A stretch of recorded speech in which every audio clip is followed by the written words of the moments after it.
everyone, my name is Vanessa, aka the Diabetic Health Coach, and today I'm going to be showing you how I keep track of my glucose levels when it comes to training and type 1 diabetes and type 2 diabetes, any type of diabetes. It's just keeping a close eye on glucose levels.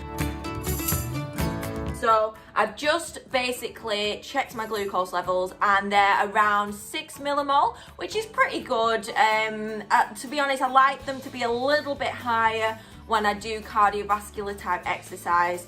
The kind of exercise that gets your heart rate up basically. If I'm ever doing any resistance training which involves heavy lifting at the gym, that's when I tend to find that they go up a little bit more, but again, everyone's different and everyone's body will respond differently. So I've got with me here some popcorn, which has got a good amount of carbohydrate in and slow release carbohydrates as well. And then I've also got my Haribo, just in case my glucose levels drop, but they shouldn't do, you know, with the fact that I'm going to have some popcorn now. So I'm probably going to have, 30 grams of popcorn roughly, which is, from what it says here, 19 grams of carbohydrates. So that's plenty. And because I'm going to be doing a lot of jumping around, it's hopefully going to help keep my glucose levels nice and steady.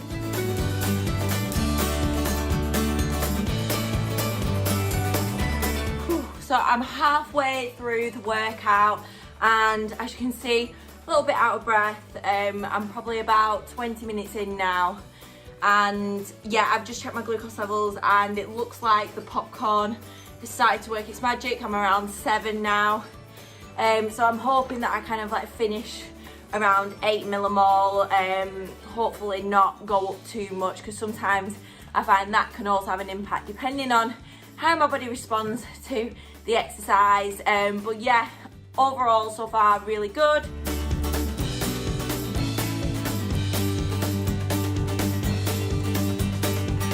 So, I've just finished my home workout and my glucose levels are staying at 7 millimole, which is perfect.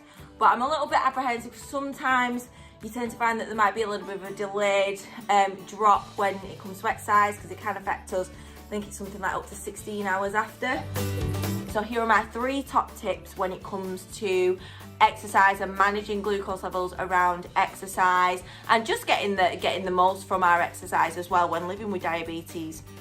But the first one has to be to always keep a close eye on glucose levels, whether that's using the Freestyle Libre or if that's using a blood glucose meter. However you're able to check your glucose levels, just making sure you know what they are pre-workout, mid-workout, post-workout.